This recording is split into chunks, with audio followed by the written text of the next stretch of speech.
Here at Gays Talking Straight, we care about your overall health and well-being.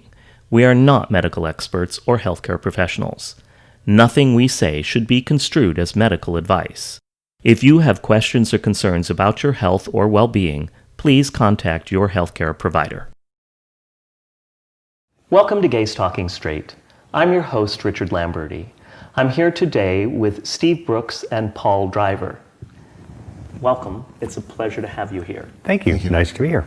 So I know you both from the Orlando Gay Chorus, and it's kind of like in these videos so far, I'm cherry picking the chorus, but this is great. You are founding members. Yes. That is correct, yes. And you founded your relationship before the chorus existed. Yes. Yeah.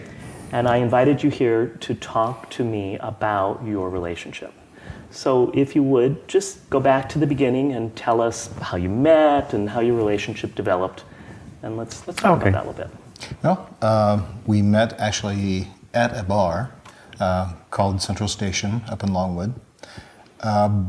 Before seeing him there, I'd actually seen pictures of him at the Gay and Lesbian Community Center.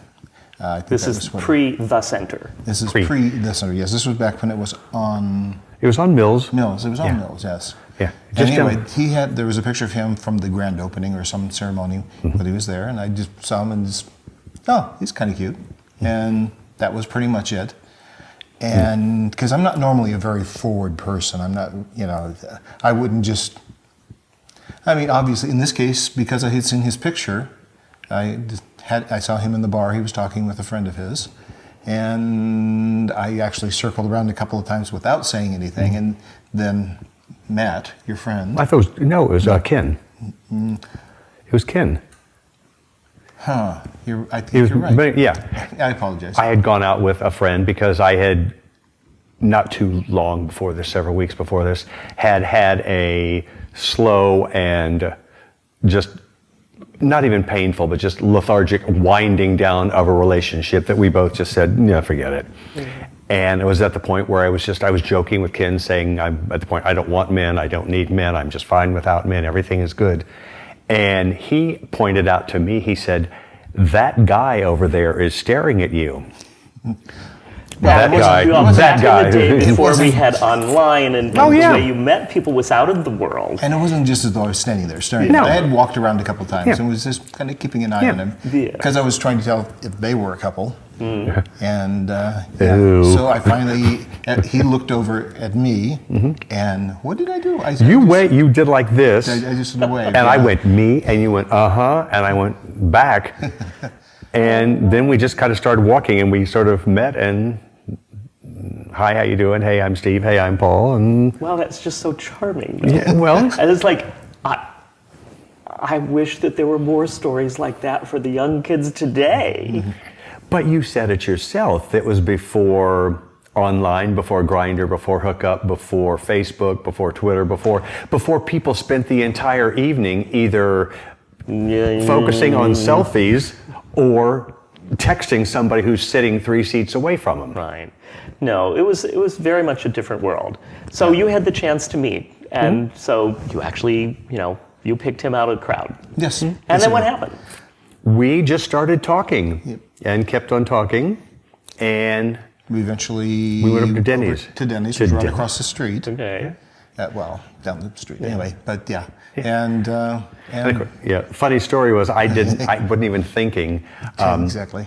We left the bar and went over to Denny's to start talking, and I had totally forgotten that I had given this friend of mine, who was my roommate at the time, but strictly platonic roommate, I had given him a ride to the bar that night. Oh. So basically, And there was no Uber. There was no Uber. So for years, I was reminded of that on a regular basis, how I abandoned him at the bar to go meet up with Prince Charming. Yes, because we came back at one point and he was asleep on your car hood, as I recall. Was he? That's what I remember. Okay. Okay. Yeah. Yes. Wow. And so this would have been when? 1987. 87. I was thinking the other day. Yeah. Wow. And so you started seeing each other. Yep. We did. And the first date lasted 3 days. The first date was 3 days long. And then at some point, somebody came up for air. Pretty much. What time is it? And I was living down in Kissimmee at that point. Yeah, that's right. You were living in Kissimmee, and I was living in Maitland. Okay. So, yeah, it started out, long distance kind of thing, which you didn't live in Kissimmee too much longer after that. I remember because I already had the house. Yeah, the house was up for sale. Yeah. So how long was it after that one of you looked at the other and knew, this is what I want? It was pretty soon for me. Yeah. Really. I mean, like we talked before, we spent part of our first date sitting in front of a Christmas tree, talking about, as cliche and sappy as it sounds, growing old together, making plans together, making memories together. I remember that phrase, making memories together.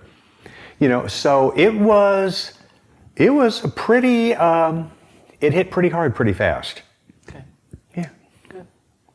So then the years go by, your relationship grows and develops. There's been changes, so, you've moved. A lot. Yeah. And built a life together, made a lot of memories. Yes. And so you've been together now, how many years? 32. 32 years. And we've talked about this before, and this is one of the reasons that I wanted y'all to come. You have lived a monogamous relationship. Mm-hmm. Truly good old-fashioned monogamous relationship for 32 years. Yeah. I mean, he's the one for me. Yeah. Well, I understand that. Yeah. I've known you both for over 10 years. And it's charming to see the two of you together because you are one of those couples that have that thing that you couple really well. And you're good in each other's presence. Yeah. Which is interesting because we are so almost diametrically opposite in so many respects. But, the things that I find that I'm the most impressed with, about Paul are the things that are so different than what I say are my primary attributes, And I get that. In a sense, you're saying opposites attract. Sure. Except that underneath that, you have these shared values that gave you a foundation for this relationship that's a lifetime thing. I say this all the time. Any relationship that's going to be strong, any relationship, doesn't have to be an intimate one, has a foundation of shared values in context. So the chorus is a great example. There's 100 people in the chorus. Just because we share the value of singing does not mean that we create relatedness within the chorus. The little groups that form, it's beyond the shared interest of the music, and there's some reason that those little groups become related to each other, and I contend it's a values-based thing that happens. When you're talking about friendships or intimate relationships, then that foundation has to be broader, and it has to be able to support what you're going to build on top of it and create those memories on top of. Yeah. And obviously the two of you have that. And I think it's visible. I think that when I see the two of you, especially over time, that it's really clear that you have that kind of foundation. Well, thank you. Yeah, I hope so. Oh, yes. Well, and I will admit, I'm envious. I wish that I had had the 30-year relationship that I wanted and never got to have. I'm getting a little long in the tooth for 30 years, but I'll take 25. You never know. You never know. Well, I know it was interesting because, we talked before about, the pressures to devalue commitment. Yes. And it was really interesting because ours, especially within the chorus and within things like that, has been, pretty much, I think, the opposite. I mean, I remember, was it Charlie Polly that said it? Or somebody in the chorus, anyway, said to us, "Oh yeah, you two cannot ever break up. Because if you ever split up, it would be like seeing my parents get a divorce." Oh, yes. Wow. Well, let's talk about that a little bit. I talk to young gay men all the time. Mm-hmm. And the number one set of issues has to do with dating, creating relationship. I hear a complaint constantly about the pressure that they feel to be on Grindr or go out with their friends and get drunk and hook up, or that they meet somebody that they like and something happens, because something always happens, you know. And instead of their friends saying to them, what can we do to help you? This is a good guy, you're a good guy, what can we do to make that work for the two of you? It's, oh, I never liked him anyway. Men are like buses, they look great when they're coming at you, but they stink when they leave, and there'll be another one coming along soon. We no longer seem to provide an environment for each other where the value of relatedness is expressed in the way that we interact as a community. Oh, I'm dating somebody. Oh, is he hot? When can we do a three-way? Well, but I think also, you know, again, touching base on some of the stuff that we talked about with Grindr, with this, with that, there are so many really, really easy, accessible, no real effort required avenues to connect. And so when people do connect via some of all of these avenues, I think some of it is maybe a little bit of, you know, even like jealousy from friends and things like that. But I think some of it also is just an honest perception that these relationships, hookups, interactions, meetings, whatever you want to call them, are so disposable. Well, you know, you don't need a lot of game to end up with good photos that you can put online and flash around, and that's all. Yeah. That's it. And right? I think for a lot of people, when that is the way, those were the building blocks that a relationship is built on. I think sometimes there is a little bit of a tendency to maybe not necessarily devalue relationships, but devalue those type of relationships, because those type of hookups, that especially when people are really young and they're very much in love with the idea of being in love and the idea of commitment and the idea of coupledom, those type of interactions are, you know, houses built of cards. I've, you know, dancer, trained a lot. What you practice is what you get. And I think it was Jed that used to say, practice may not make perfect, but practice makes permanent. The problem is, if you're out in the world practicing casual sex as a form of recreation, you're not practicing creating relatedness. Right. And back, you know, in our day, to meet people, you had to be out in the world. You actually had to engage face to face, whether you were shy or not, whether or not it was easy.